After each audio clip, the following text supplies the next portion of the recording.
19:21 minutos, arrancamos en otro bloque más de la Resistencia. Comentanos, Horacio, con qué continuamos. La situación es aterradora, así lo manifestó a la agencia Fides, la religiosa franciscana dedicada desde hace años a actividades pastorales y caritativas dentro de Haití.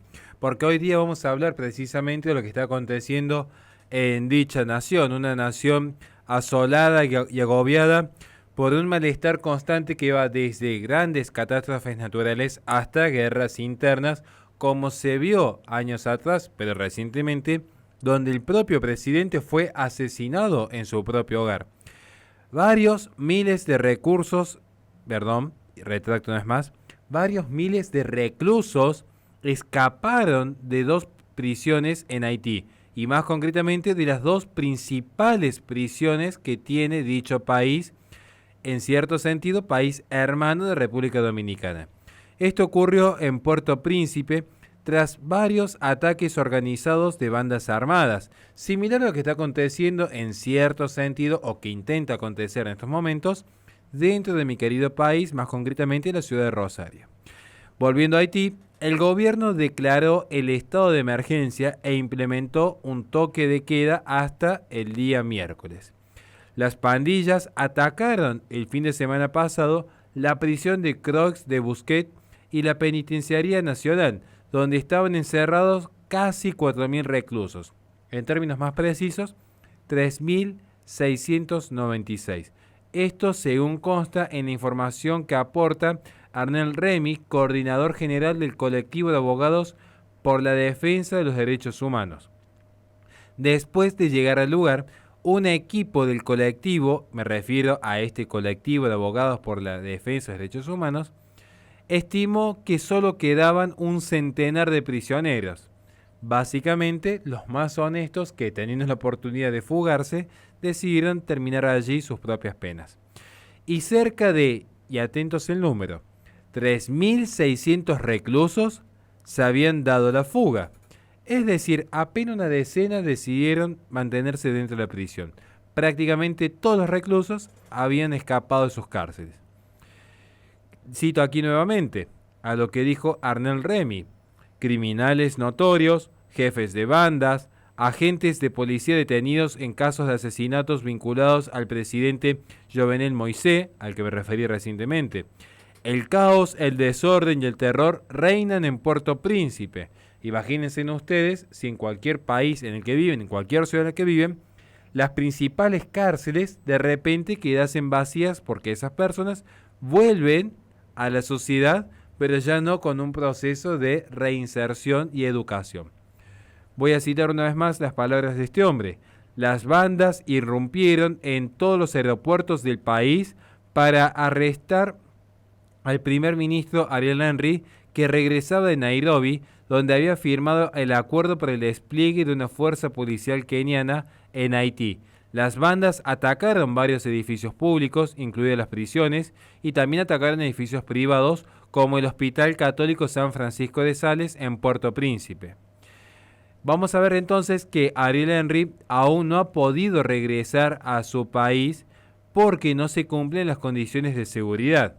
Es decir, el actual presidente se encuentra fuera de su país porque no está garantizada la seguridad de su regreso, porque se teme un eventual secuestro que podría llegar incluso a escalar a conflictos internacionales. Recuérdese que su nación hermana dentro de la misma isla, República Dominicana, podría tener algún tipo de alerta ante el descontrol y el desgobierno que se padece en la nación de Haití. Aquí vamos a citar ahora a la religiosa que ha promovido el presente video.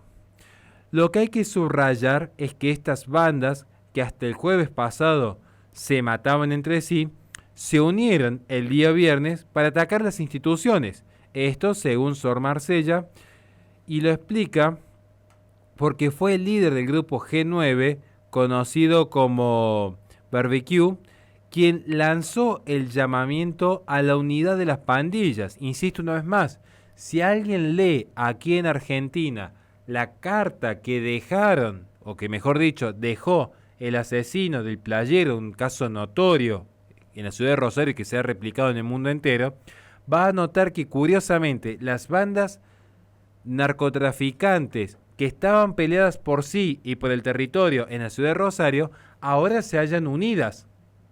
Se hallan unidas porque el enemigo a vencer es la propia institución de las Fuerzas Armadas.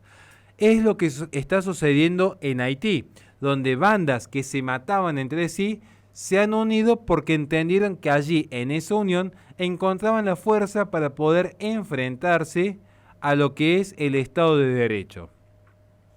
Sor Marcella también explicó lo siguiente: pero no creo que Barbecue sea el cerebro de todo. Hay un cerebro político, quizás el mismo que ordenó el asesinato del presidente Jovenel Moïse en el año 2021.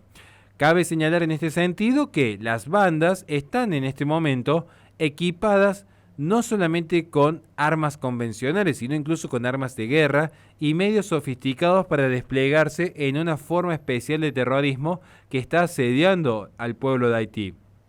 Es decir, no es que simplemente cuentan con machetes y pistolas de bajo calibre, sino que incluso cuentan con drones para detectar los movimientos de la policía y anticiparse, y de esta manera generar lo que sería una guerra de guerrillas, tal como sucedió con la izquierda subversiva en las décadas 70 por América Latina.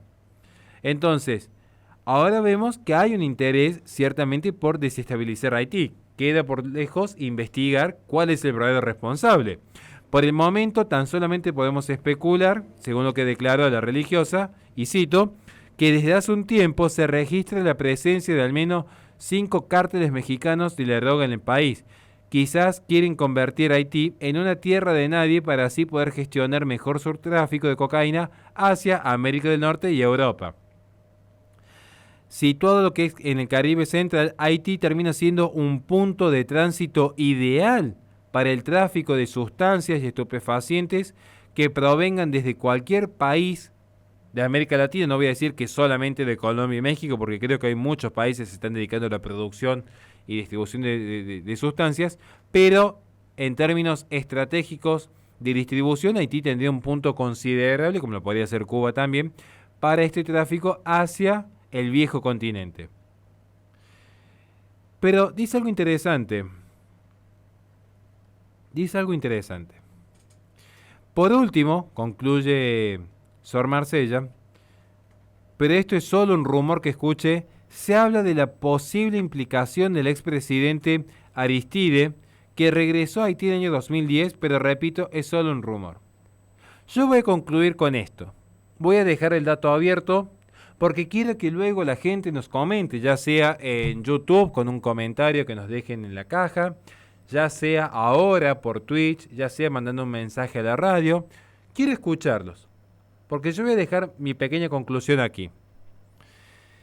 El vudú y su influencia ha generado grandes desastres en Haití, según muchos historiadores que se han abocado a lo que es concretamente la investigación de las religiones en América Latina.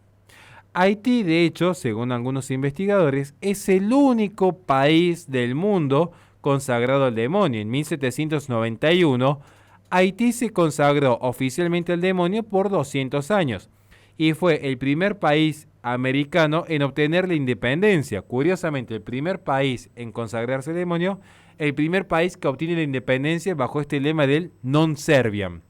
En el año 2005 fue nuevamente consagrado por otros 200 años más.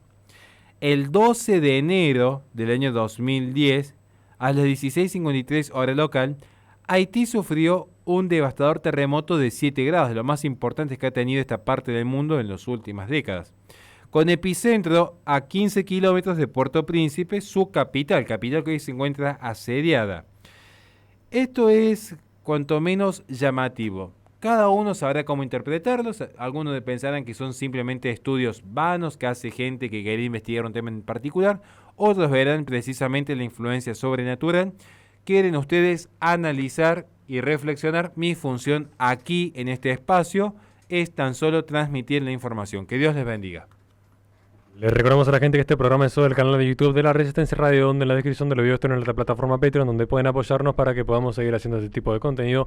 Vamos a un corte y enseguida volvemos con más Resistencia.